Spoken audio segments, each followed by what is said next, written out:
Kita buka. Bismillahirrahmanirrahim. Assalamualaikum warahmatullahi wabarakatuh. Waalaikumsalam warahmatullahi wabarakatuh. Alhamdulillahi rabbil alamin. Alhamdulillahilladzi anzala sakinata fi qulubil mu'minin. Liyazdadu imanan ma'a imanihim. Walillahi junudus samawati wal ardi wa kana Allahu aliman hakima. Asyhadu an la ilaha illallah wahdahu la syarika lah wa asyhadu anna Muhammadan abduhu wa rasuluh la nabiyya ba'dah. Allahumma shalli wa sallim wa barik ala sayyidina wa habibina Muhammad abdik wa rasulika nabiyil karim wa ala alihi wa sahbihi ajma'in wa tabi'in wa tabi'uhum bi ihsan ila yaumiddin. Amma ba'd. Usini wa iyyakum bittaqallah faqad fazal muttaqun. Teman-teman semua, alhamdulillah kita ada di penghujung hari dari tahun 2022.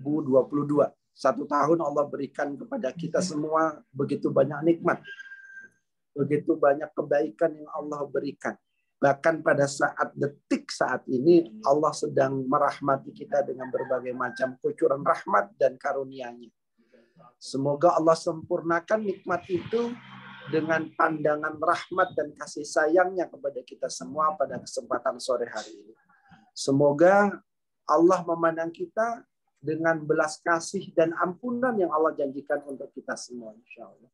Maka mari kita bersyukur, kita tutup tahun 2022 ini dengan istighfar, dengan mohon ampun kepada Allah atas segala kesilafan yang terjadi, dan dengan rasa syukur alhamdulillah atas seluruh kebaikan, capaian-capaian, goal-goal yang tercapai, terwujudkan di tahun 2022. Dan kita awali insya Allah 2023 yang Allah akan berikan nantinya dengan harapan, dengan rasa syukur, dengan kebaikan. Dan salah satu kebaikannya adalah bicara tentang tema-tema yang penting terkait dengan belenggu di dalam diri kita pada kesempatan sore hari ini. Jadi teman-teman semua yang baru bergabung, yang baru kenal dengan kantin KRM, kajian rutin KRM, saya dan Ustadz Nadif mencoba untuk hadir setiap 2 pekan sekali di kajian rutin KRM, membahas tema-tema yang memang relate dengan kehidupan kita sehari-hari. Temanya tidak jauh dari tema spiritualitas, tema tentang parenting, tentang keluarga, tentang tema healing, tentang diri kita gitu. Nah, pada kesempatan hari ini seperti yang tadi saya bilang di obrolan kita sebelum kita buka acara ini, bahwa di waktu-waktu liburan akhir tahun seperti ini banyak di antara kita, banyak banget bahkan yang kemudian memanfaatkan waktu bersama orang-orang terdekatnya untuk berlibur. Orang tua saya sendiri pun kemudian berlibur ya. Saya sendiri kemudian dan anak-anak baru tadi pagi untuk mengisi liburan dengan cukup berenang di dekat rumah saja. Tema salah satunya yang terkait dengan tema liburan itu adalah tema healing. Nah, kenapa tema healing itu kemudian muncul pada beberapa waktu terakhir? Dikit-dikit healing begitu ya. Ada yang healingnya ke sana, ada yang healingnya ke sini, ada yang healingnya ke pusat perbelanjaan, ada yang healingnya harus ke salon, manicure, pedicure, ada yang healingnya harus naik gunung gitu ya. Ada yang healingnya harus ke psikolog dan sebagainya. Nah, tema healing ini memang terkait dengan apa yang ada dalam diri orang tersebut. Kalau bicara tentang diri orang, termasuk kita, pasti tidak lepas dengan tiga bagian dalam diri kita, yaitu spiritual, lalu mental, dan emosional. Ketiganya ini saling kait-mengkait, dan ketiganya ini selalu berkelindan begitu dalam respon kita terhadap semua peristiwa takdir yang Allah takdirkan kepada kita yang lalu atau mungkin hari ini.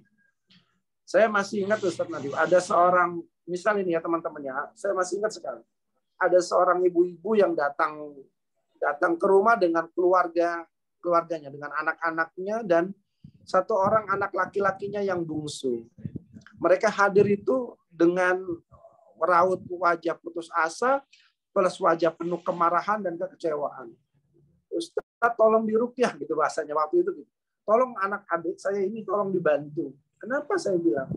Adik saya ini maling, adik saya ini narkoba, adik saya ini mencuri, adik saya ini nakalnya, adik saya mabok dan sebagainya. Banyak sekali gitu. Lalu saya sampaikan kepada mereka, sebentar. Tidak ada orang lahir di dunia ini yang ingin bercita-cita menjadi seorang pencuri. Tidak ada seorang yang kemudian ingin cita-citanya menjadi seorang pemabuk dan pecandu narkoba. Tidak ada yang seperti itu. Semuanya pengen punya cita-cita yang baik. Tapi mungkin beliau ada pengaruh lingkungannya, ada pengaruh dari keluarga dan sebagainya. Saya berikan ruang pemakluman untuk sang anak ini. Lalu singkat cerita saya bercerita tentang beberapa nas dalam Quran, bagaimana cara menyikapi apa yang terjadi di dalam kehidupan mereka. Dalam satu titik ketika saya sampaikan salah satu ayat di dalam surah At-Taghabun, sang ibu ini yang sudah sepuh tiba-tiba menangis. Menangis sangat terseduh-seduh. Lama beliau menangis. Lalu saya tanya, ibu kenapa menangis? Saya yang salah, Ustaz. Ternyata saya yang salah bukan anak saya. Begitu. Anak saya begini, itu ulah saya. Bisa begitu? Iya. Anak saya narkoba, anak saya nakal, anak saya mencuri, anak saya tidak berbakti pada kami semua, membuat nama baik keluarga tercoreng dan sebagainya. Itu salah satunya ulah saya. Kenapa? Dulu ketika saya hamil mengandung anak ini anak yang tidak saya kehendaki. Anak yang tidak saya kehendaki. Bahkan saya tidak mau menyusuinya, bahkan saya gugurkan tapi tidak bisa gugur. Dan seterusnya. Hari ini saya terima jawabannya ya Allah, Ustaz. Mungkin ini teguran dari Allah. Lalu sang ibu dan sang anak ini saling bermaafan, saling baik dan sebagainya. Masya Allah, Ustaz. Beberapa waktu kemudian saya hadir ke rumahnya, saya tanya anak ini, Dek, gimana? Alhamdulillah Ustaz, sudah sobo masjid, sudah sholat.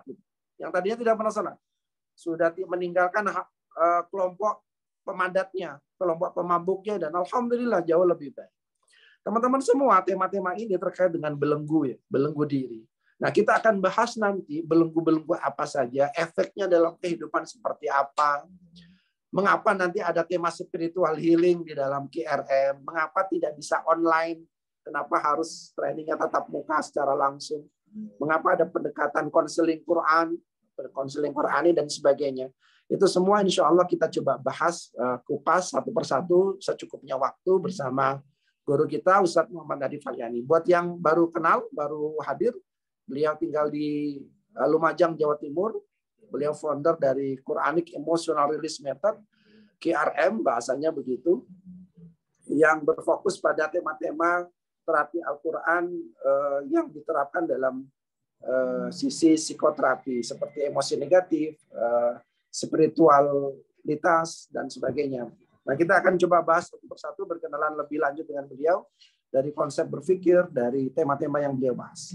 Kita mulai dan buka pertemuan kita pada kesempatan sore hari ini dengan sama-sama membaca kalimat basmalah. Bismillahirrahmanirrahim. Siapkan bolpennya. Siapkan catatannya. Silakan ditulis, nanti silakan bertanya bagi yang ingin bertanya. Tanpa berpanjang kata, kepada yang kami muliakan Ustaz Muhammad Nadif Falyani, kami persilahkan. Bismillahirrahmanirrahim. Assalamualaikum warahmatullahi wabarakatuh. Waalaikumsalam warahmatullahi wabarakatuh. Alhamdulillah, wassalatu wassalamu ala rasulillah wa ala alihi wa sahbihi wa mawalah. Rabbi syrah li sadri wa yassir li amri wahlul 'uqdatam min lisani yafqahu qawli. Subhanaka la ilma lana illa ma 'allamtana innaka antal alimul hakim. Bapak Ibu sekalian yang dirahmati Allah, suatu saat Nabi SAW singgah di sebuah masjid. Waktu itu di Madinah. Di luar waktu yang biasanya. Jadi di luar waktu selain salat. Lalu kemudian beliau ketika itu mendapati seorang laki-laki yang sedang duduk termenung dalam keadaan sedih di masjid itu, padahal itu di luar waktu salat yang biasanya. Maka Nabi SAW kemudian menyapa laki-laki ini, dia bernama Abu Umamah. Beliau bertanya, apa yang menyebabkan engkau duduk di sini? Jadi Rasulullah bertanya kepada Abu Umamah, kenapa beliau duduk di masjid ini, yang ini bukan di luar waktu salat. Maka kemudian Abu Umamah menyampaikan, kesusahanku dan hutang-hutangku membuat aku begini ya Rasulullah. Bapak Ibu sekalian yang dirahmati Allah, pelajaran pertama sebelum kita memasuki hadis ini lebih lanjut, ternyata orang-orang soleh terdahulu ketika mereka mengalami masalah, mereka nongkrongnya di masjid gitu. Abu Umamah ini ketika beliau mengalami situasi yang rumit, sedih, ada masalah yang belum selesai, maka tempat yang beliau tuju pertama kali adalah masjid itu. Di tempat itu beliau termenung, beliau sahabat Ansar, ya, bukan kalangan muhajirin, sahabat Ansar. Beliau duduk di situ termenung dengan kesedihan yang beliau alami dan kebingungan karena tidak ada jalan keluar atas hutang yang beliau hadapi. Maka Rasulullah kemudian mengajarkan sebuah doa yang insya Allah kita semua sudah mengenalnya. Maukah engkau aku ajarkan sebuah doa yang jika engkau baca, maka Allah akan menghapuskan kesusahanmu, kebingunganmu, dan memberikan kemampuanmu untuk melunasi hutang. Memberikan kemampuan kepadamu untuk melunasi hutang. Maka kemudian Rasulullah mengajarkan, Allahumma inni a'udzubika minal hammi wal hazan, wa a'udzubika minal ajzi wal kasal, wa a'udzubika minal jubni wa bukhl, wa a'udzubika min ghalabatit tain wa qahrir rijal. Ya Allah, aku berlindung kepadamu dari kesusahan dan kesedihan, kebingungan dan kesedihan. Hammi wal hazan, dari kebingungan, kesedihan, kemudian wal ajzi wal kasal, dari ajz dan kasal. Ajz itu kelemahan dan kemalasan. Yang berikutnya beliau sampaikan, aku berlindung kepadamu dari ketakutan dan kekikiran. Minal jubni wal bukhl. Baru yang terakhir kemudian Rasulullah mengajarkan berlindung dari lilitan hutang dan tekanan dari orang-orang. Maka kemudian Abu Umamah menceritakan, beliau kemudian mengamalkan doa ini. Lalu kemudian Allah mengangkat semua kebingungannya, semua kesusahannya diangkat, dan beliau mendapatkan pertolongan untuk melunasi hutangnya. Bapak Ibu sekalian yang dirahmati Allah, Abu Umamah ini ditemui oleh Rasulullah dan Rasulullah tidak memberikan bantuan modal, tidak memberikan jalan keluar secara zahir. Namun kemudian Rasulullah mengajak Abu Umamah untuk melepaskan diri dari sesuatu yang membuat beliau sulit menemukan jalan keluarnya. Permasalahan beliau adalah terhimpit hutang. Namun nasihat beliau ini, nasihat Rasulullah, seolah-olah tidak ada kaitannya dengan hutang itu sendiri. Yang pertama beliau sampaikan, Allahumma inni a'udzubika minal hammi wal hazan. Aku berlindung kepadamu ya Allah dari kesusahan dan kesedihan. Bapak Ibu sekalian yang dirahmati Allah, semua orang yang mengalami ujian-ujian dalam hidupnya, permasalahan, sebelum dia bisa melepaskan diri dari permasalahan, dia pasti berhadapan dengan satu hal, yaitu dirinya sendiri yang sedang mengalami kalut, sedih, kebingungan ketika ujian itu datang. Kenapa ujian ini tidak mudah untuk dilepaskan? Karena orang yang mengalami ujian yang berat dalam hidupnya, pasti yang pertama kali muncul dalam hidupnya itu adalah perasaan sedih. Orang yang sakit, pertama kali dia divonis sakit, yang muncul pertama kali mesti perasaan sedihnya. Ada hal yang hilang, waktu yang hilang, interaksi dengan orang hilang, ikhtiarnya hilang, kemampuannya untuk mencapai cita-cita yang hilang. Jadi, semua musibah itu termasuk sakit jadi misalnya, begitu menimpa seseorang, pasti rata-rata yang akan muncul pertama kali itu adalah perasaan bingung, perasaan susah, dan perasaan sedih. Situasi itu hanya ada di batin sebenarnya. Yang namanya sedih, yang namanya bingung, itu di batin. Tetapi kenapa ini perlu diselesaikan terlebih dahulu? Karena seseorang tidak akan bisa melihat jalan keluar kalau dirinya sibuk dengan kesedihan itu. Ketika seseorang mengalami musibah, kemudian muncul kesedihan, maka otomatis yang hilang pertama kali pula adalah keberanian untuk mencari solusi. Karena dia sedang terbelenggu dalam dirinya perasaan sedih dan larut dalam kebingungan itu. Jangankan melihat jalan keluar, dia melihat apa yang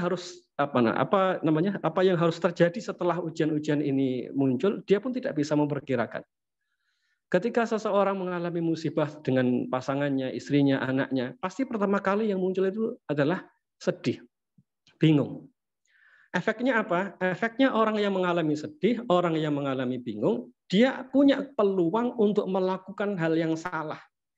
Mungkin kesedihannya membawa dia pada putus asa, mungkin kebingungannya membuat dia kalut, atau malah kebingungannya itu membuat dia tersulut emosinya dan itu malah memperkeruh suasana. Jadi nabrak-nabrak akhirnya. Kenapa? Karena ruhaninya dalam situasi sedih dan bingung. Maka menakjubkan Rasulullah SAW ketika melihat Abu Umamah, beliau tidak langsung menunjukkan jalan keluarnya, juga tidak mendiskusikan kenapa hutang, kenapa mengambil keputusan untuk hutang. Itu semua tidak ada lagi manfaatnya dibicarakan, karena membicarakan kronologi masalah itu akan membuat semakin sedih, semakin pelik, semakin bingung. Jadi Nabi SAW begitu bijak, beliau tidak menanyai Abu Umamah, kenapa kamu sampai ngambil hutang? Kalau tidak bisa ngutang, ngapain hutang juga? Gitu. Nggak seperti kita ya, mengoreksi kekurangan orang. Tetapi ya itulah sudah terjadi. Faktanya orang yang telah mengalami situasi semacam ini, pasti dalam dirinya panik dan bingung. Dan itu yang nampak pada diri Abu Umamah pertama kali beliau didapat oleh Rasulullah di dalam masjid itu. Ini persoalannya ada di ruhani. Sebelum seseorang bisa melihat jalan keluar, kita harus keluar dulu nih dari perasaan sedih, dari perasaan bingung. Kenapa? Karena bingung dan panik dan sedih itu akan membuat jalan keluar yang nampak itu menjadi tidak nampak. Karena kita sibuk dengan pikiran kita sendiri. Kesedihan, kita berlarut-larut dalam kesedihan, itu pun membuat kita tidak mampu melihat rahmat, tidak mampu melihat jalan keluar. Itu akhirnya kita hanya sibuk dengan kesedihan, berlarut-larut. Yang pada akhirnya kalau syaitan datang, membisikkan kita untuk berputus asa dari rahmat Allah. Kesedihan, kemudian kepanikan, cenderung akan membuat orang kehilangan semua potensi dirinya. Kemampuan yang sebenarnya luar biasa menjadi hilang seketika, karena dia bingung, karena dia kalut, karena dia sedih. Beruntung sekali kalau dia tidak menyalahkan orang lain. Rata-rata orang dalam kondisi panik, bingung, susah, dia menyalahkan diri sendiri dan orang lain. Apa yang terjadi? Putus asa, dan kemudian memperkeruh suasana dengan orang-orang sekitar. Apa yang terjadi setelah itu akhirnya?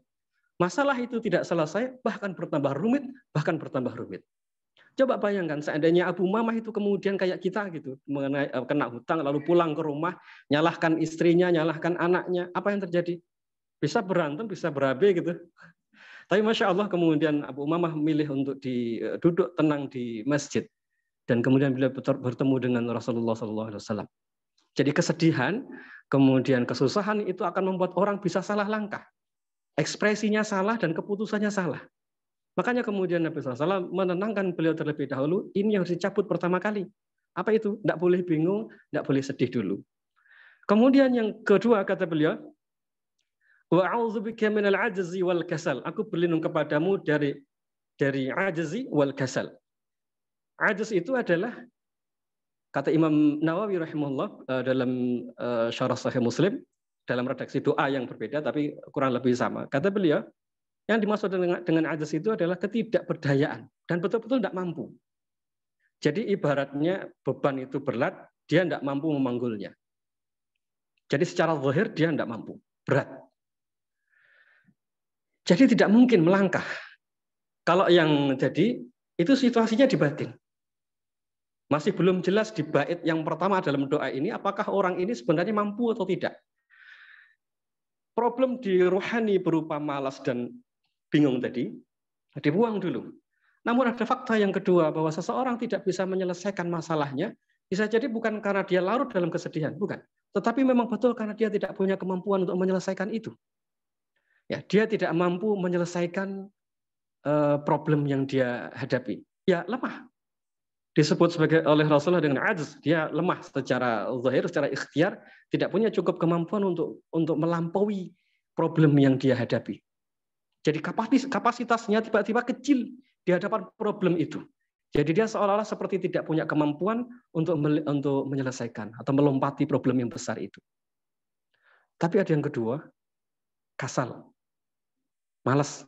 Malas itu kata Imam Nawawi, malas itu orang ini sebenarnya punya kapasitas, punya kemampuan. Ya, dia punya kemampuan untuk menyelesaikan. Hanya saja Dia ada problem secara rohani sehingga dia tidak mau melangkah.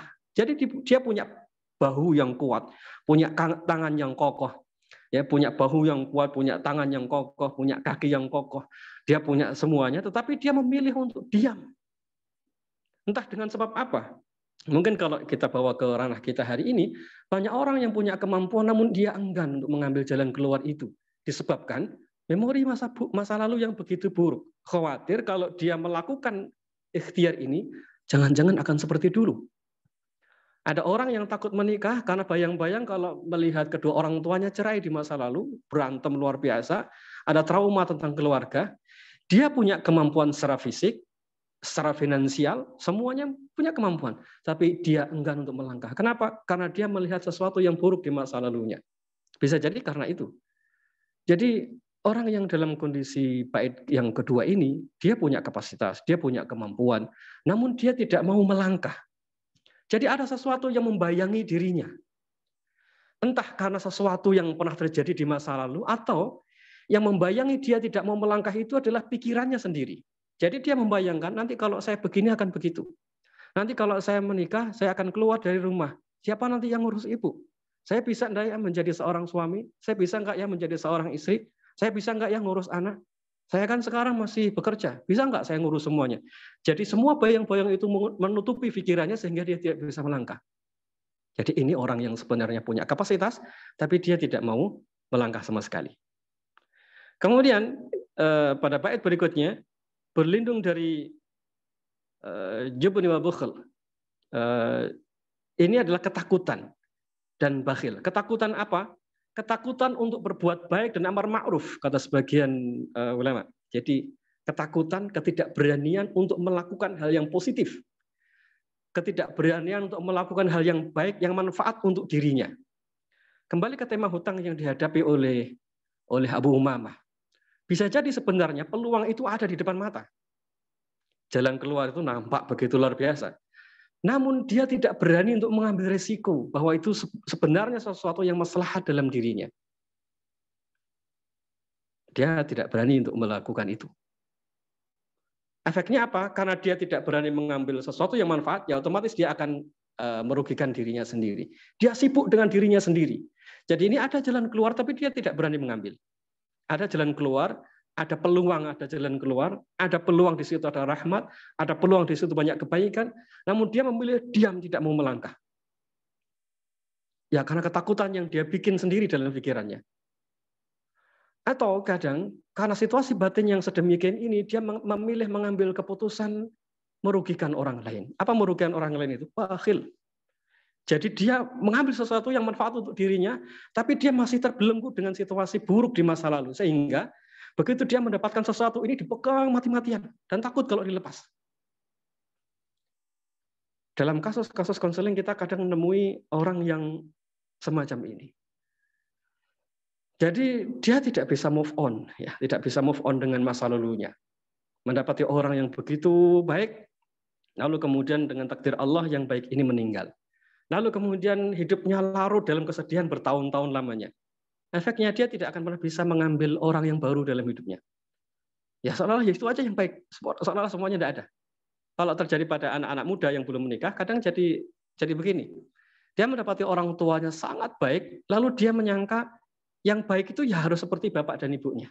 Sementara orang lain itu meragukan dalam batinnya. Efeknya dia menjadi sulit untuk menemukan jodoh di kemudian hari. Karena menjadi memilih. Pikirannya menjadi tidak adil untuk menilai seseorang. Nah, termasuk seperti orang ini, dia mungkin akan menemukan jalan keluar suatu saat, tapi caranya menyikapi terhadap harta bisa menjadi salah. Jadi jalan keluar itu mungkin buntu. Tetapi kadang-kala suatu saat nanti Allah bukakan jalan keluar. Tapi kalau sifatnya belum berubah, emosi dalam batinnya belum berubah, dia akan menyikapi jalan keluar itu dengan cara yang salah. Efeknya, dia bakhil dengan harta yang dia dapati, yang dia temukan, yang dia telah berhasil mendapatkan itu. Ya, dia salah menggunakan karunia Allah itu. Jadi di awal tadi Nabi SAW menasihati Abu Umamah dengan doa ini supaya beliau keluar dari semua keburukan pikiran dan batinnya. Lalu setelah itu beliau menasihati pula seolah-olah menasihati kalau suatu saat nanti akan ada jalan keluar datang padamu, Jauhkan sifat ini. Apa itu? Bakhil. Jadi maksudnya bagi kita semua, teman-teman sekalian, ada kalanya nanti jalan keluar itu sudah ada. Tapi setelah jalan keluar itu ada, kita melakukan keburukan yang besar. Ada orang yang misalnya karena mendapati istrinya, suaminya buruk, lalu dia memilih untuk berpisah. Lalu setelah berpisah, larut dalam situasi buruknya, dia kemudian menceritakan terus keburukan pasangannya kepada anaknya. Apa efeknya? Merugikan sang anak. Anak itu tumbuh dalam situasi trauma. Ada lagi orang yang sudah bercerai, lalu kemudian tidak mau menafkahi anaknya, dan lain sebagainya. Jadi setelah solusi keluar, lalu muncul sikap-sikap yang bertentangan dengan agama. Nah, yang terakhir, setelah Abu Umamah dinasihati tentang membebaskan diri dari sifat yang baik, batin yang buruk dilepaskan diri, kemudian sifat-sifat yang buruk dilepaskan supaya dia muncul sifat-sifat baik. Setelah itu semua dijelaskan Rasulullah, barulah kemudian Rasulullah mengajarkan tentang berlindung dari hutang. Berlindung dari hutang. Itu yang menjadi core problemnya, yang menjadi inti masalah dia hari ini. Berlindung dari hutang. Kebanyakan kita berdoa langsung menuju pada poin ini. Ya Allah, bebaskan saya dari hutang. Padahal sifat kita belum mendukung, padahal kondisi batin kita belum mendukung. Selain itu, misalnya, seringkali kita berdoa, ya Allah, bebaskan saya dari anak yang buruk. Bebaskan saya dari suami yang buruk. Bebaskan saya dari istri yang buruk. Ya Allah, ubahlah semua keadaan ini. Sementara sebenarnya, hati kita belum memadai untuk mengubah itu. Pikiran kita pun belum memadai untuk mengubah situasinya. Rute sebenarnya yang harus dilakukan oleh orang yang sedang menghadapi masalah adalah bukan langsung menuju masalahnya, tetapi kenalilah apa yang kira-kira menghambat ketika pertolongan itu datang. Apa yang menghambat dalam doa-doa kita? Makanya kemudian Nabi SAW mengajarkan kepada Abu Umamah untuk menyelesaikan dulu problem-problem dalam dirinya. Lilitan hutang itu maksudnya adalah mungkin kiasannya menurut kita ya, ini hanya sekedar kiasan. Sebuah resiko buruk dari sebuah keputusan. Ya Allah, saya berlindung kepadamu dari hutang. Hutang itu kan keputusan kita sendiri. Abu Umamah mengambil keputusan untuk hutang, kan keputusannya sendiri. Tapi dalam hal ini kemudian kita diajari untuk berlindung dari lilitan hutang. Maksudnya, mungkin kita perlu berlindung dari keputusan kita yang ternyata merugikan kita sendiri. Jadi Bapak Ibu sekalian yang dirahmati Allah, ada di antara ujian-ujian itu sebenarnya munculnya bukan dari orang luar. Munculnya juga bukan dari siapapun, tetapi dari cara kita sendiri yang salah mengambil keputusan, salah dalam melangkah. Makanya kemudian Nabi SAW mengajari kita untuk berlepas diri dari lilitan hutang. Karena lilitan hutang itu bisa menyebabkan seseorang terjerembab dalam problem yang berat setelahnya. Nah, yang terakhir, waqahrir rijal, dari laki-laki, dari orang-orang yang menekan kita. Maksudnya, ada di antara problem yang kita hadapi, kadang-kala bukan karena kita. Bukan karena kita yang buruk, tetapi karena kita menghadapi situasi eksternal yang buruk. Jadi, Masya Allah, Nabi sedang mengajari kita untuk menyelesaikan problem internal kita dengan baik, sampai kita bersikap dengan baik. Namun kadang nanti kita akan tetap berhadapan dengan situasi yang tidak ideal, yaitu kita berhadapan dengan situasi di mana orang lain memusuhi kita, orang lain berbuat buruk kepada kita. Nah, kalau tahapan sebelumnya itu tidak terbangun dengan baik, maka semua sikap orang yang baik, yang buruk tadi, semua ucapan orang lain, perilaku orang lain, kezaliman orang lain yang luar biasa kepada diri kita, itu bisa merusak semua kepribadian kita yang baik di awalnya. Makanya kadang orang itu saleh, luar biasa, baik. Begitu dia mengalami benturan dengan orang, mengalami problem yang berat, tiba-tiba semua keburukan muncul dalam dirinya. Yang awalnya santun, sayang ke keluarga, tiba-tiba meledak-ledak, temperamen luar biasa. Padahal tidak punya track record sifat itu. Yang sebelumnya sangat santun dengan orang tua, tiba-tiba muncul semua keburukannya. Kenapa? Karena dia berhadapan dan berbenturan dengan situasi yang tidak ideal. Nah, kronologi dalam doa ini sebenarnya, mungkin ya menurut pandangan kita, Abu Umamah radhiyallahu an ini, dia membutuhkan sebuah jalan keluar untuk bisa mengambil jalan keluar. Membutuhkan jalan keluar untuk mengambil rahmat Allah. Jalan keluar untuk keluar dari masalah. Jalan keluar untuk bisa melepaskan diri dari beban yang nyata di depan mata. Beban itu bernama hutang dan lilitan orang lain atas dirinya. Sebagaimana yang kita alami saat ini. Namun kemudian di awal-awal doa Nabi SAW mengajarkan ternyata ada rute yang harus ditempuh oleh seseorang. Bebaskan dirimu dulu dari batin yang tidak baik. Sedih, kalut, bingung. Lepaskan itu dulu. Perasaan lemah, perasaan tidak punya kemampuan sama sekali. Atau dia punya kemampuan tapi tidak mau melangkah. Selesaikan itu dulu. Yang pertama tadi itu mungkin problem emosi. Dia punya kesedihan, dendam, sakit hati, kita misalnya sakit hati, dendam, marah yang luar biasa. Karena semua perasaan yang negatif ini akan membuat kita menjadi salah langkah. Itulah yang kita sebut dengan problem emosi atau belenggu emosi. Lalu yang kedua, Abu Umamah dinasihati oleh Rasulullah untuk lepas dari kelemahan diri.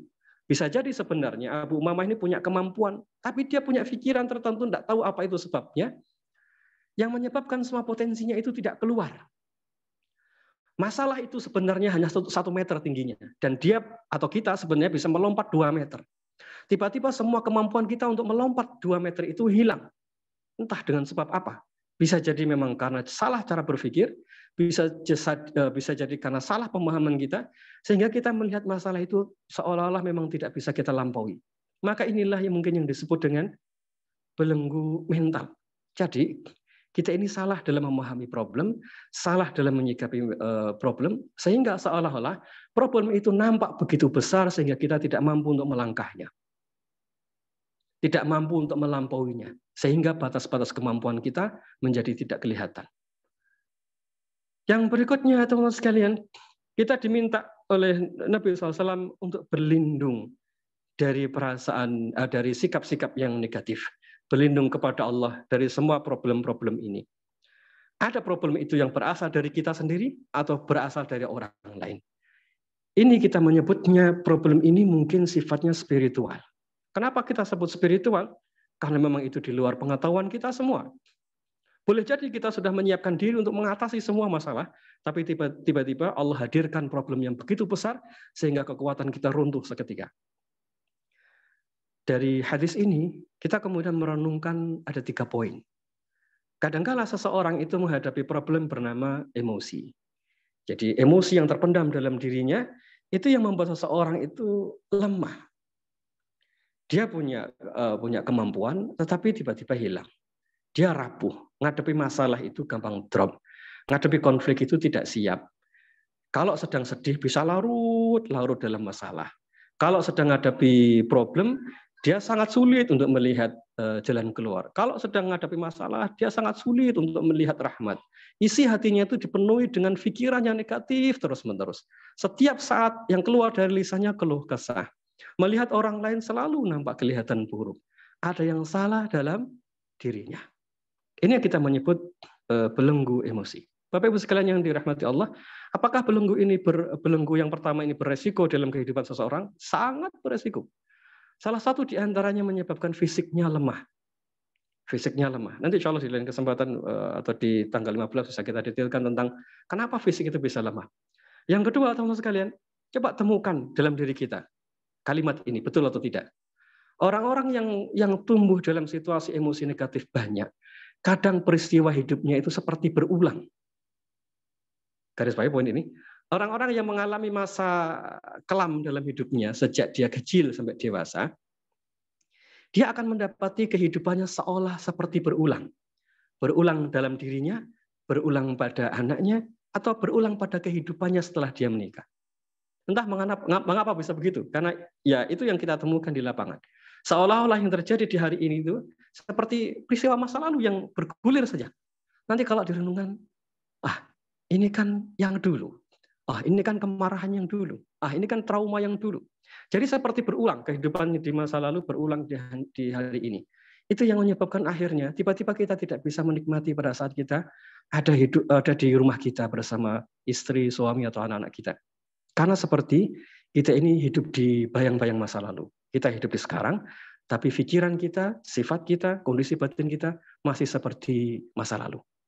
Seperti berulang. Dan real begitu. Nah, Masya Allah. Dan kemudian Nabi SAW di awal pertama kali beliau menasihati Abu Umamah, berlindung dari kebingungan dan kesedihan. Karena ini bisa berulang begitu. Kenapa bisa berulang? Oke lah, mungkin bukan sifat kita yang berulang. Tapi peristiwa hidup kita berulang. Kalau peristiwa hidupnya berulang, cara menyikapi kita pun mungkin akan berulang pula. Itulah problemnya. Kita skip dulu. Kemudian tentang belenggu mental. Belenggu mental itu saya menganalogikannya begini.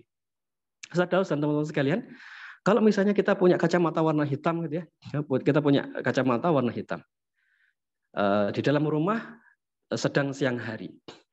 Di dalam rumah kelihatan gelap semua karena di dalam rumah.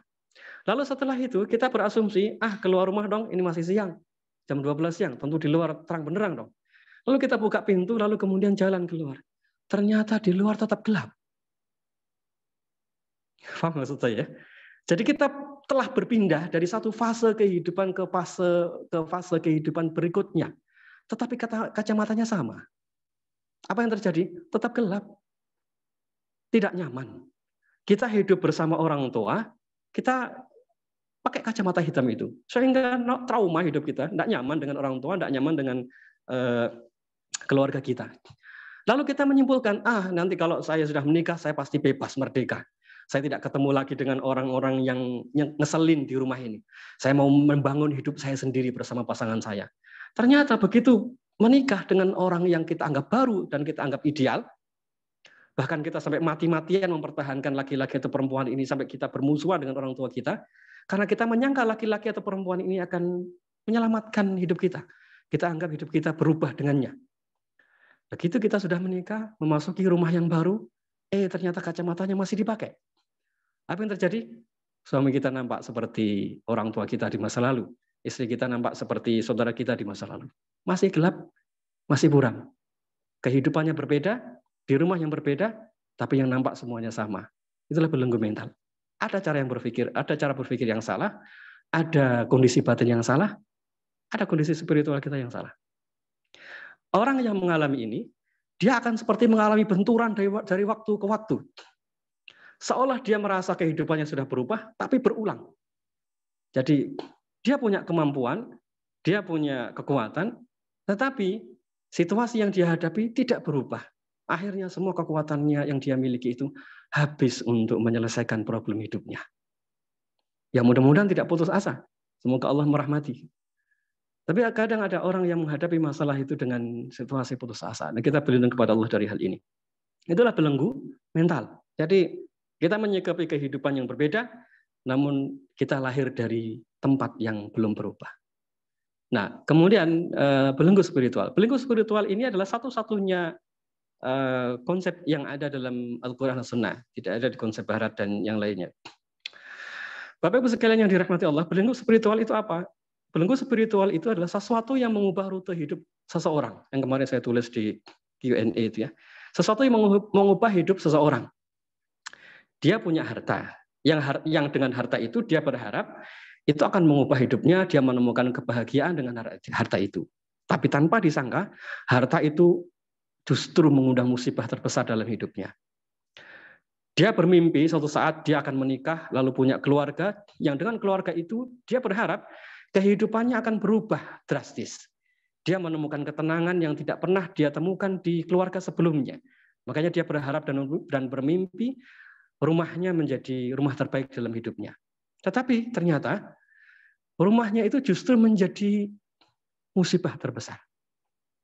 Dulu laki-laki atau perempuan yang dia idam-idamkan menjadi sosok yang bisa mengubah hidupnya, ternyata hari ini justru menjadi sosok yang paling dia sesali dalam hidupnya.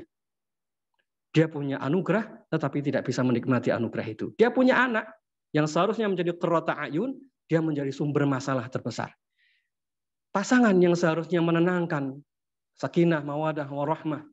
Tapi tiba-tiba dia bisa menjadi musuh, sebagaimana Allah sebutkan dalam surah At-Taghabun.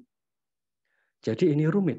Sesuatu yang kita hajatkan menjadi jalan keluar atas hidup kita, namun tiba-tiba dia menjadi musuh dan menjadi problem dalam kehidupannya.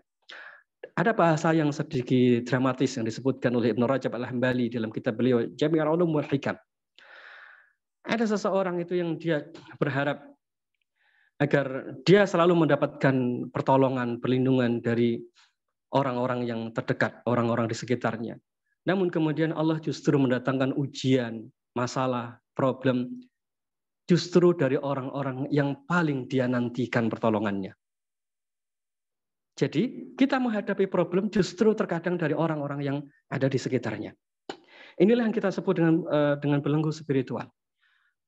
Ada di antara kita yang nanti hidup bersama dengan karir yang tinggi, tiba-tiba ambruk karir itu.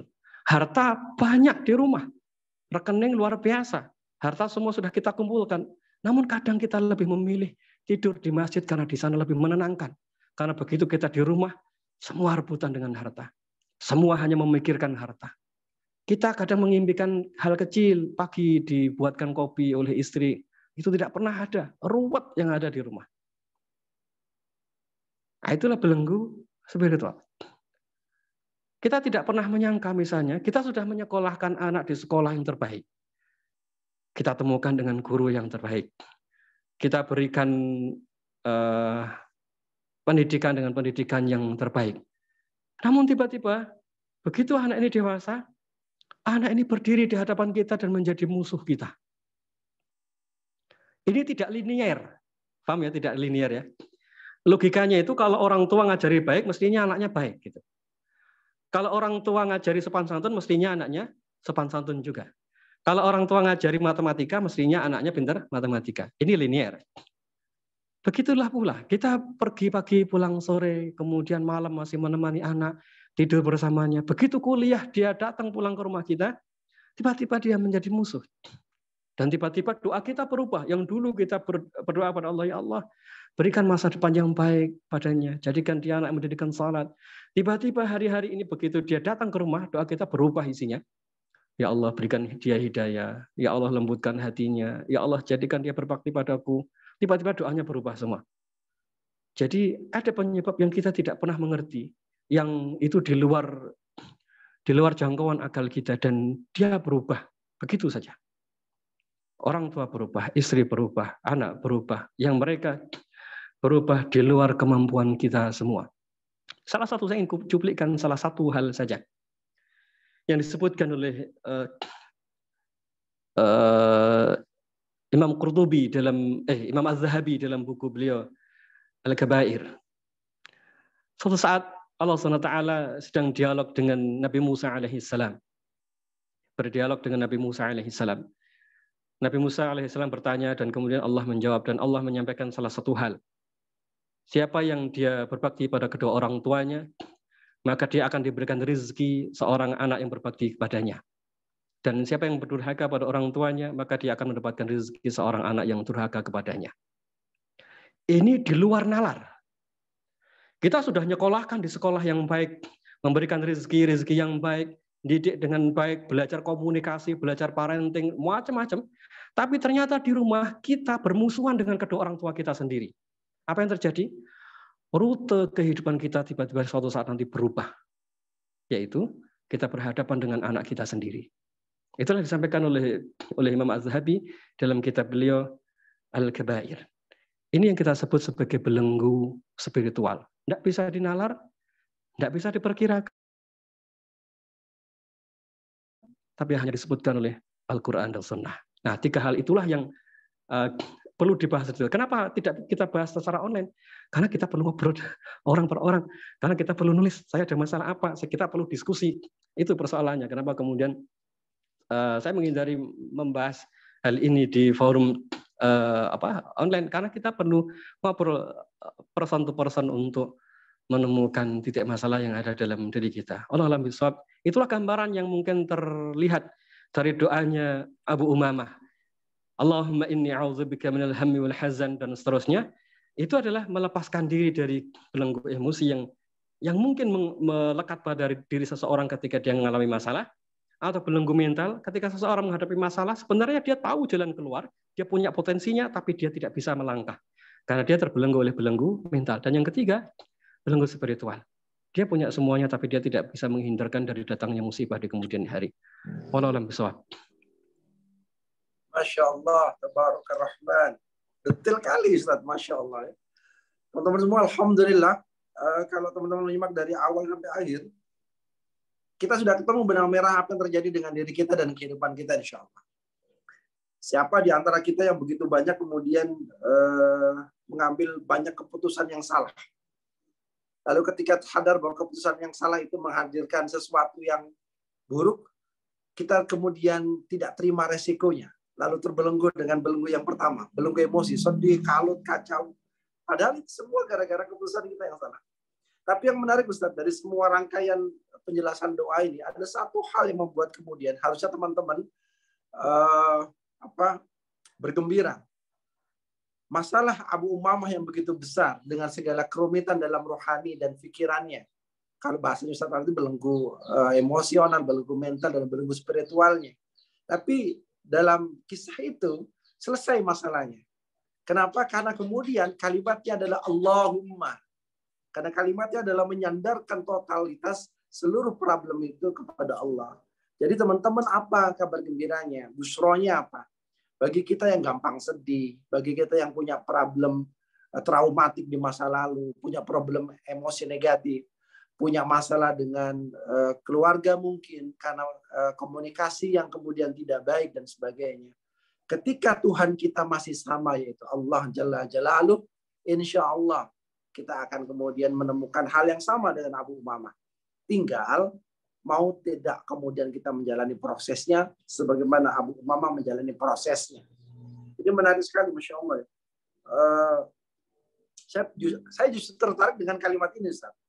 Ada ziwal kasal, ketidakberdayaan yang secara zahir dengan kemalasan. Kemalasan kemudian yang kemudian diartikan tidak mampu karena dia punya problem sesuatu di dalam internal dirinya. Gitu ya. Kan banyak di antara kita begitu. Yang memang secara zahir banyak yang tidak mampu, mungkin cacat, mungkin karena faktor kemiskinan, faktor pendidikan, faktor komunikasi. Oke lah, kita bisa terima itu begitu ya. Tetapi kalau kemudian ada yang merasa tidak mampu, padahal dia mampu, itu yang kemudian menjadi problem. Nah, itu coba nanti diskusikan ini ya lebih dalam ya teman-teman semua. Buka diskusi, Ustaz? Boleh? Atau mau nambahkan? Cukup insya Allah. Insya Allah cukup teman-teman semua. Detailnya insya Allah tanggal 15 ya. Di tanggal 15 Januari, bagi teman-teman yang ada di Jabodetabek atau Bandung dan sekitarnya, kita ada spiritual healing for living insya Allah. One day training dari pagi sampai sore di tanggal 15 Januari di Bandung. Sebelumnya ada di Surabaya, kemudian insya Allah mengawali tahun 2023 kita ada di Bandung. Saya tuh berharap ya Allah kabulkan salah satu resolusi saya insya Allah di KRM tahun 2023 itu insya Allah KRM ada one day training ada di Indonesia Timur, entah di Makassar, entah di Kolaka, entah di Gorontalo, entah di mana gitu. Saya berharap ada wasilah Allah berikan kesempatan kita untuk berbagi kepada teman-teman kita di Indonesia Timur tentang konsep spiritual healing. Ya insya Allah Pak. Ada tetangga yang kemudian nangkap ayam. Sorry ya teman-teman. Baik, kita buka diskusi. Bagi yang ingin bertanya silakan raise your hand, angkat tangannya, kemudian silakan bertanya singkat, padat, silakan. Berharap banget Pak Ustadz gimana? Ya teman-teman yang kemudian memfasilitasi ya. Freddy Nugroho. Oke. Nah, ini mau tahun baruan teman-teman semua. Jadi tetangga saya nangkap ayam di depan rumah saya. Jadi ada setar ayam. Sorry. Silakan yang ingin bertanya, angkat tangannya, kemudian nyalakan audionya. Silakan.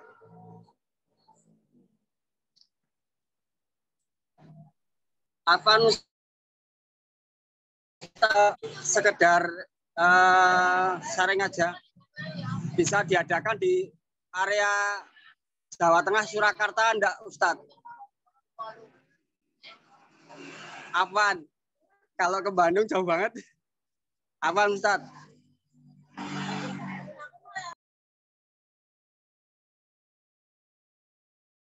Saudara, suaranya belum dibuka. Oke, yang buat dari Mas di Surakarta, insya Allah ya.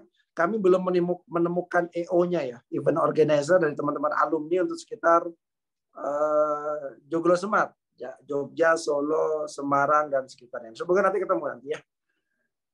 Ya silakan kalau mau ke Bandung, naik kereta cuma 5 jam insya Allah. Silakan yang ingin bertanya atau berdiskusi. Ini tentang bagus loh, ini tentang kita banget loh. Tentang belenggu emosi, belenggu mental, belenggu spiritual. Yang repot tuh gini teman-teman semua. Ini pengalaman kami ya. Makanya kenapa perlu training gitu. Training tatap muka tidak di online. Ada satu step yang itu kemudian menentukan perjalanan proses konseling itu, yaitu confession, mengakui kalau kita punya belenggu itu yang kemudian repot. Nah, untuk membangun confession atau mengakui bahwa kita punya masalah dengan itu, nah itulah butuhnya kenapa kita perlu tatap muka, perlu ngobrol, perlu belajar, dibenahi sudut pandangnya, dipahamkan tentang nas-nas Al-Quran dan Sunnah. Nah, insya Allah Allah berikan rahmat taufik semua kita batin kita mau mengakui itu. Oh ya, itu masalah saya dan saya mohon pada Allah untuk bisa menyelesaikannya. Dan alhamdulillah selesai. Rata-rata begitu. Mereka yang mau menjalani prosesnya meskipun tidak enak, Allah selesaikan. Silakan yang mau bertanya atau sudah saja. Assalamualaikum. Siapa ini? Waalaikumsalam. Ngangkat tangan dulu. Rahmat Irwanto. Itu udah angkat. Oke, Pak Irwanto, silakan. Mohon maaf nih, video saya agak bermasalah tadi, nggak mau keluar. On cam aja nggak? Off cam nggak? Iya, off cam ya. Assalamualaikum, Ustaz Nadif. Waalaikumsalam warahmatullahi. Materinya menarik sekali nih. Hanya mungkin tadi saya tidak ikut dari awal. Hanya tadi yang salah satu tadi yang berkesan tadi ada belenggu spiritual nih Ustaz ya. Nah itu kan hanya ada di Islam dan Al-Quran. Nah terkadang, nah ini pertanyaan saya adalah bagaimana tipsnya nih kita mengetahui kita tuh kena belenggu spiritual yang seperti apa. Nah itu yang kadang kita menyadari kan Ustaz Daus juga bilang kita harus introspeksi. Nah ini belenggu spiritual nih kita kadang kita merasa itu bukan belenggu spiritual, ternyata itu belenggu spiritual. Nah mungkin ada tips-tips sederhana bagaimana kita menyadari kita oh ini ternyata ini belenggu spiritual, ini bukan. Mungkin itu Ustaz. Terima kasih. Assalamualaikum. Rahmat, fas'alu ala dzikri kuntum la ta'lamun. Makanya bertanya ke Ustaznya. Silakan Ustaz. Ya, belenggu spiritual itu adalah hal-hal yang berpengaruh pada kehidupan kita yang jelas disebutkan oleh Nas, oleh Al-Quran dan Sunnah dan pendapat para ulama. Di sana nanti kita akan temukan aqwal para ulama atau perkataan-perkataan para ulama tentang salah satu perjalanan kehidupan mereka, atau ketika mereka menghadapi problem, atau ketika mereka ditanya oleh seseorang lalu kemudian mereka menjelaskannya. Nah, di antara penjelasan-penjelasan mereka ini berpijak kepada dalil Al-Quran dan Sunnah. Contoh misalnya tadi yang kita bahas bagian terakhir tentang orang tua misalnya, itu nasnya begitu banyak bejibun luar biasa. Hadis-hadis dan pendapat ulama tentang orang tua. Bahkan nanti kalau kita mendapati hadis-hadis itu rasanya kayak wah tidak punya jalan keluar. Masya Allah luar biasa. Jadi hadis-hadis disebutkan oleh para ulama itu luar biasa, luar biasa. Salah satu di antaranya yang tadi saya sebutkan yang ada di kitab Al-Kabair. Jadi apa yang menimpa pada diri kita, problem kita berhadapan dengan anak, ya nasnya menyebutkan sebagian yang kita lakukan kepada orang tua itu yang menyebabkan anak tiba-tiba tumbuh menjadi buruk. Kita sudah susah payah nyekolahkan dia di tempat yang baik, ngajari yang baik, tapi kita tidak pernah menjaga hubungan baik kita dengan orang tua. Itu dengan sendirinya kita sedang mewariskan keburukan pada anak, walaupun kita tidak ada di depannya. Itu belenggu spiritual, tidak bisa dinalar. Dan entah bisa begitu saja. Coba deh lihat orang-orang yang dia baik dengan orang tuanya. Biiznillah anak-anaknya itu baik rata-rata. Atau kalaupun anaknya itu melakukan kesalahan, dia akan menemukan jalan keluarnya untuk kembali ke jalan yang benar. Tapi bagi kita yang menikmati permusuhan dengan orang tua, menyalahkan orang tua, dan seterusnya, rata-rata kita akan menemukan hal itu. Jadi belenggu spiritual itu adalah hal-hal yang telah disebutkan oleh Al-Quran dan Sunnah. Dan itu pula ternyata saya hanya ingin mengatakan endingnya itu begini. Apa yang Allah dan Rasulnya ajarkan itu betul. Dan itu yang kita temui di lapangan. Dan banyak begitu. Dan jalan keluarnya pun sangat sederhana, yaitu kembali pada Al-Quran dan Sunnah. Nah ini kita baru menyinggung sekilas tentang orang tua. Jadi kalau misalnya belenggu spiritual yang salah satunya adalah sikap buruk pada orang tua, gimana jalan keluarnya? Lawan dan kalahkan diri kita, merendah ke orang tua, datangi orang tua, lakukan yang terbaik untuk orang tua. Walaupun tidak nyaman, walaupun kita yang benar, walaupun orang tua kita yang buruk. Wis pokoknya lawan semua kekalutan dalam batin kita itu. Datangi orang tua. Salah satu fadilahnya adalah semoga Allah jadikan anak-anak kita pun punya sifat yang sama, walaupun kita tidak mengajarinya. Nah itu belenggu spiritual. Kalau emosional dan yang lainnya, insya Allah nanti akan bisa kita bahas secara langsung. Belum bisa, gitu ya. Jadi kita bisa melihatnya dari mana? Ya dari Al-Quran dan Sunnah. Banyak sekali nas yang menyebutkan hal itu. Ya, belenggu spiritual itu kaitannya dengan apa-apa yang kemudian pelanggaran syariat, begitu? Ya, tentu itu pelanggaran syariat. Wa ma nahakum wa ma atakumur rasulu fakhudhuhu wa ma nahakum anhu fantahu. Apa-apa yang datang diperintahkan oleh nabimu, dianjurkan oleh nabimu, maka ambil. Apa-apa yang kemudian Rasulmu larang, jangan dilakukan. Sesimpel itu sebenarnya, karena ketika kita mulai melakukan itu sedikit demi sedikit, ya akhirnya jadi bukit, ya akhirnya jadi belenggu. Masya Allah ya kayak gitu. Silakan lanjut dengan pertanyaan berikutnya Pak Hermanto. Oke ya. Lebih detailnya nanti kita pada saat di Spiritual Healing in Haramain Pak Hermanto, insya Allah. Nanti kita adakan konseling sendiri di Mekah dan di Mekah atau di Madinah. Pak Hermanto dengan istri Bu Darwati insya Allah bisa ketemu nanti dengan Ustadz Nadif dan ngobrol secara privat di Tanah Berkah insya Allah di Mekah dan Madinah. Teman-teman mohon doa ya insya Allah untuk batch pertama. Mohon doa banget batch pertama dari Spiritual Healing in Haramain.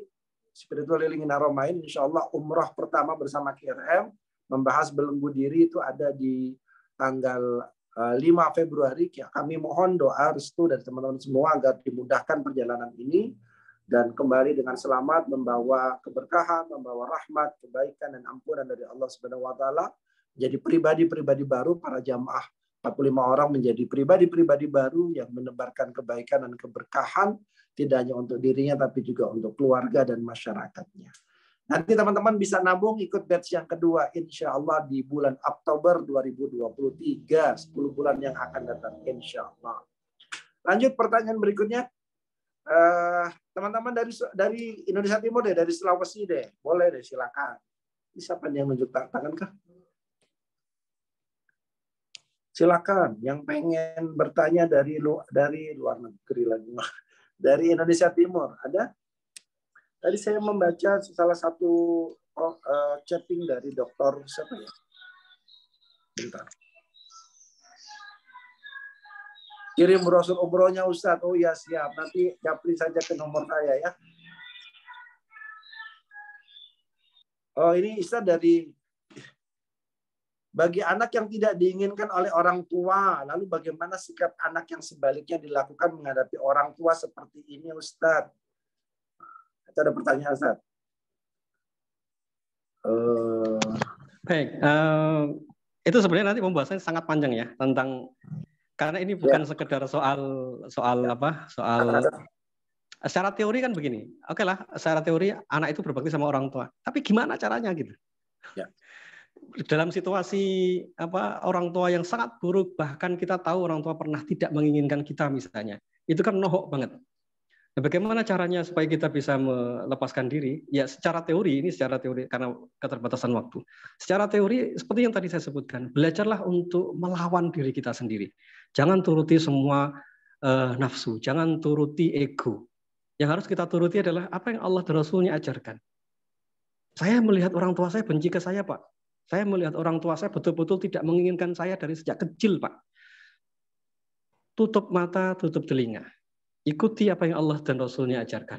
Ini tentu bergejolak batin kita dengan kalimat ini karena kita harus benturan dulu dengan realita. Tapi begitulah Al-Quran Sunnah. Nah, teman-teman sekalian, pembahasan ini dibutuhkan adalah supaya penjelasan dari Al-Quran Sunnah tadi itu bisa kita terima dalam batin kita dengan baik. Nah, tujuannya pertemuan kemudian diskusi panjang itu karena itu. Jadi kalau pertanyaannya bagaimana kalau kita pernah tidak diinginkan oleh orang tua kita? Biarkanlah orang tua kita meraih amalnya sendiri di sisi Allah. Yang buruk semoga Allah ampunkan, yang baik semoga Allah berikan pahala kebaikan. Kita jangan ikut-ikut memberikan hukuman atas kesalahan orang tua. Sebagaimana kita pun saat kita diperlakukan buruk oleh oleh anak kita, atau kita pernah berbuat buruk kepada anak kita juga menginginkan anak kita berbuat baik. Tidak mungkin kita menginginkan anak kita berbuat buruk juga ke kita kan? Nah, kurang lebih begitu. Jadi secara teori yang disebutkan oleh Al-Quran dan Sunnah yaitu yang benar. Walaupun perasaan kita tidak nyaman, latih diri kita untuk bersikap dan berbuat terbaik menghadapi situasi yang tidak nyaman itu.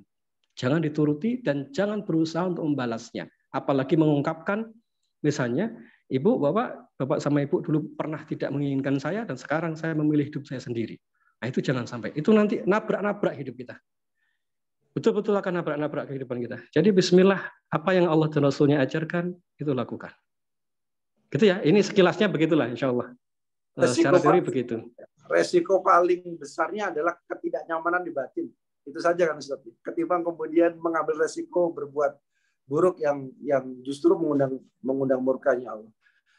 Saya tertarik dengan salah satu ayat di surah Al-Zalzalah ya, ketika Allah mengatakan wa may ya'mal mithqala dzarratin khairan yarah wa may ya'mal mithqala dzarratin syarran yarah. Siapa yang berbuat buruk meskipun sebiji sawi ada balasannya, yang berbuat baik meskipun sebiji sawi ada balasannya.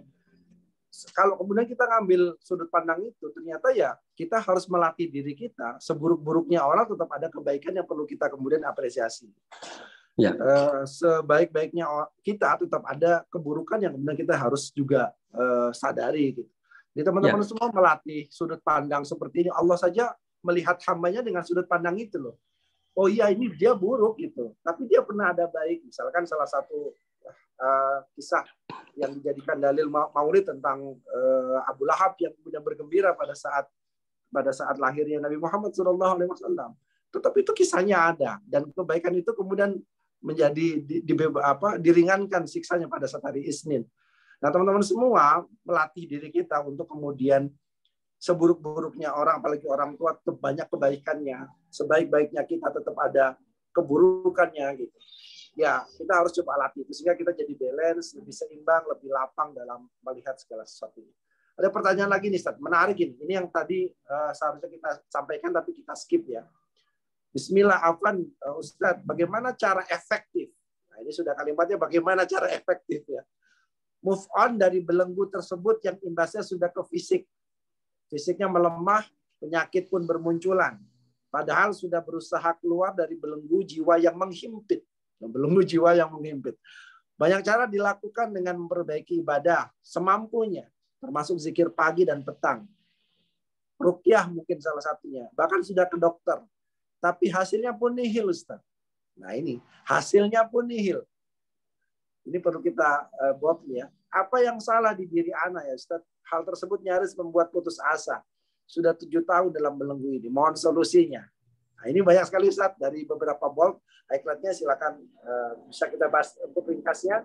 Kita bahas nanti pada saat ketemu kalau kesempatannya ada. Yuk, silakan Ustaz.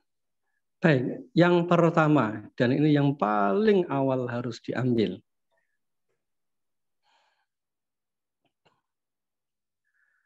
Alihkanlah obsesi kita. Apa yang paling kita tuju hari ini? Apa yang paling kita cari hari ini? Karena sesuatu yang kita tuju, sesuatu yang paling kita cari, itu yang akan membuat dan menjadi ukuran kita akan sedih atau kita akan tersenyum. Apa yang paling kita buru, itu yang akan menjadi ukuran apakah kita akan bersedih ataukah kita akan tersenyum. Ambil dulu apa yang kita cari. Ringkasnya itu, ambil dulu, putuskan dulu apa yang kita cari. Pada orang yang memburu kesembuhan, maka dia akan habis waktunya itu untuk melepaskan diri dari sakit. Sebagaimana sahabat Abu Umamah tadi, seandainya yang dari awal beliau keluhkan itu hutang dan kemudian Rasulullah hanya membahas soal hutangnya, maka akan selesai juga. Selesai dalam tanda kutip, maksudnya ya hanya berkutat pada itu. Tetapi ada yang lebih hakiki dari itu semua, yaitu membebaskan dari perasaan sedih, kalut, dan lainnya. Nah, langkah yang pertama, orientasi kita yang kita tuju itu apa sekarang? Arahkan ke tujuan yang paling hakiki. Nih sekarang ini misalnya, Pak, saya sudah puluhan tahun hidup dengan suami, dengan istri yang kurang ideal. Apa yang kita inginkan? Istri ideal. Teman-teman sekalian, itu menjebak kita dan membuat kita tidak pernah bisa melihat rahmat Allah. Pak, Saya ini sudah susah payah nasihati anak. 5 tahun, Pak. Saya nasihati anak, enggak berubah-berubah. Apa yang kita cari? Ya anak itu harus berubah, Pak. Itulah yang membuat kita resah. Apa yang kita buru, itu yang akan menjadi sebab sedih atau gembiranya kita. Jadi bagaimana menyikapinya? Orientasinya diubah. Yang datang pada kehidupan seorang muslim, seorang mukmin, sesuatu yang membuat dia sakit, sedih, gelisah, maka semuanya menghapuskan dosa-dosa di sisi Allah. Pertanyaan saya, mana yang lebih kita inginkan hari ini? Sembuhnya kita atau ampunan Allah? Sekali lagi, mana yang lebih berharga dalam batin kita sekarang ini? Kesembuhan atau ampunan Allah?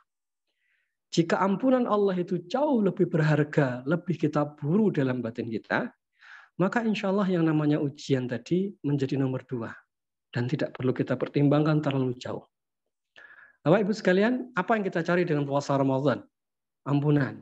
Apa yang kita cari dengan salat? Antara satu salat dengan salat yang lain? Ampunan Allah. Apa yang kita cari dari satu Jumat ke Jumat yang lain? Ampunan Allah. Apa yang kita cari dengan haji, umrah, jihad fisabilillah, kemudian berbakti pada orang tua? Yang kita tuju adalah rahmat dan ampunan Allah. Saya tanya sekali lagi. Betulkah semua ibadah tadi yang kita tuju rahmat dan ampunan Allah? Iya Pak, yang saya tuju adalah rahmat dan ampunan Allah. Hari ini Allah berikan hal itu melalui jalan yang tidak sama, berupa sakit. Nabi SAW menjanjikan dengan sangat banyak di hadis beliau, bahwa orang yang menjalani sakit, dia mendapatkan ampunan dari sisi Allah SWT. Ibnu Qayyim al-Jauziyah dalam buku beliau, Audatus Sabirin, beliau menyebutkan beberapa riwayat tentang orang-orang yang sakit. Kalau ada seseorang sakit sampai dia tidak bisa bangun dari tempat tidurnya, sakit yang sangat parah, kemudian Allah karuniakan kesembuhan, maka dia bangun dalam keadaan diampuni semua dosa-dosanya. Seseorang yang dia mengalami sakit keras, tidak bisa bangun dari tempat tidurnya, lalu kemudian meninggal dalam keadaan membawa sakit itu, maka dia meninggal dalam keadaan fitrah, kembali suci seperti tidak membawa dosa sama sekali. Jadi orang-orang yang datang dalam kehidupannya membawa musibah yang banyak, itu seperti besi yang dibersihkan dari karat-karatnya. Bapak Ibu sekalian yang dirahmati Allah, saya dulu waktu SMA pernah membaca buku judulnya Tanbihul Ghafilin.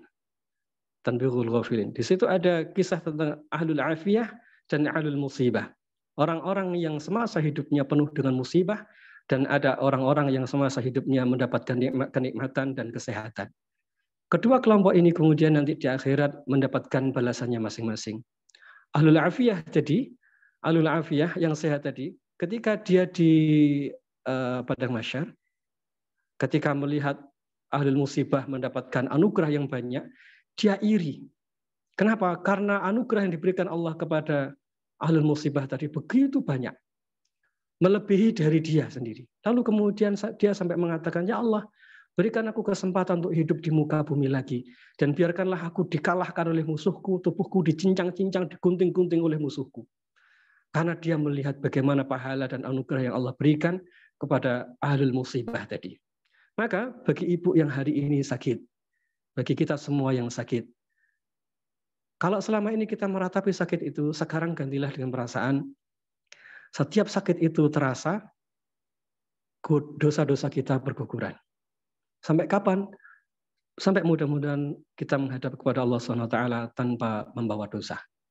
Jika tadi ada dua kelompok, yang satu ahlul afiyah dan yang satu ahlul musibah, maka kita berdoa mudah-mudahan untuk kita semua yang hari ini mengalami musibah, sakit, dan lain sebagainya, semoga Allah karuniakan pahala yang berlipat ganda dan Allah masukkan kita sebagai ahlul musibah yang tadi disebutkan dalam hadis.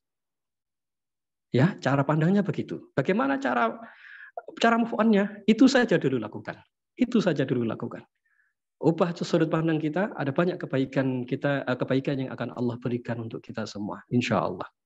Gitu ya. Barakallahu fikum. Ya, gitu ya, teman-teman semua ya. Jam berapa nih? Oh, sudah jam 17:17. Untuk di Lumajang mungkin sudah dekat dengan waktu maghrib. Untuk di daerah Kalimantan dan sekitarnya juga sudah mau maghrib, insya Allah. Teman-teman semua, beberapa orang yang bertanya tentang rincian detail program umroh. Untuk yang batch pertama kita sudah close ya, karena sudah persiapan berangkat. Untuk batch yang kedua, insya Allah ada di bulan Oktober. Teman-teman detail informasinya silakan japri ke KRM officialnya ya di 0822 7930 6668. Sudah saya share di kolom chat, nanti teman-teman bisa save. Atau teman-teman bisa bergabung di Instagram kita di KRM Official atau di akun pribadi Ustadz Nadif, Muhammad Nadif Halyani, termasuk di kanal YouTube beliau di Muhammad Nadif Halyani. Rekaman dari kajian rutin ini, insya Allah kita akan bagikan di kanal YouTube. Mungkin berikan waktu kepada teman-teman untuk kemudian ada editing beberapa. Baru kita share sekitar mungkin 2 atau 3 hari yang akan datang. Silakan di murojaah, didengarkan kembali. Karena apa yang disampaikan pada sore hari ini itu menjadi peta jalan. Kalau teman-teman melihat dengan sangat baik sekali, itu rute. Rute untuk kemudian keluar dari core problem kita. Kalau bahasanya Abu Muhammad tadi kan core problemnya adalah lilitan hutang. Tapi sebelum masuk core problem itu ada banyak kemudian lapis-lapisan yang harus kemudian kita selesaikan. Nah itu rutenya sudah Allah dan Rasulnya ajarkan. Teman-teman silakan murojaah diulang kembali. Kalau pengen lebih detail datang di tanggal 15 di Bandung atau ikuti kajian-kajian kita secara rutin atau ikuti kanal YouTube dan Instagram kita. Insya Allah kita akan rutin men-share beberapa materi yang relate dengan kajian pada kesempatan sore hari ini. Saya, Ustadz Muhammad Firdaus dan Ustadz Muhammad Nadif Halyani mewakili manajemen KRM. Mohon maaf atas seluruh kekhilafan, kekurangan. Semoga apa yang kami sampaikan ini bermanfaat buat teman-teman semua. Terima kasih atas kebersamaannya selama 2022. Selama 1 tahun ini kita banyak berinteraksi. Dan semoga interaksi kita adalah interaksi yang diberkahi Allah. Disempurnakan kebaikan dan balasannya untuk kita semua. Dan semoga apa-apa yang kami sampaikan bisa menjadi amal jariah buat teman-teman KRM semuanya. Mohon maaf atas semua kehilafan juga, kekurangan selama 2022 mendampingi teman-teman, banyak khilafnya, banyak salahnya, banyak yang kemudian mungkin tidak membuat nyaman di diri teman-teman. Mohon maaf. Dan kita berharap 2023 kita semua, keluarga kita termasuk keluarga besar KRM mendapatkan kesempatan untuk menyebarkan lebih banyak lagi kebaikan, lebih banyak lagi keberkahan yang Allah berikan kepada kita semua di tahun 2023. Sampai ketemu insya Allah di Bandung 15 Januari 2023 dan sampai ketemu juga di kajian rutin berikutnya. Terima kasih Ustadz Muhammad Nadif Halyani. Terima kasih teman-teman semua. Terima kasih teman-teman yang dari Sulawesi. Terima kasih teman-teman dari Kalimantan, dari Denpasar, Bali, juga dari Sumatera, dari Jakarta dan semuanya. Sampai ketemu di lain waktu kesempatan. Selamat menikmati tahun baru bersama keluarga di rumah. Hadanallahu wa iyyakum ajma'in. Kita tutup dengan doa kafaratul majlis. Subhanakallahumma wa bihamdika asyhadu an la ilaha illa anta astaghfiruka wa atubu ilaik. Assalamualaikum warahmatullahi wabarakatuh.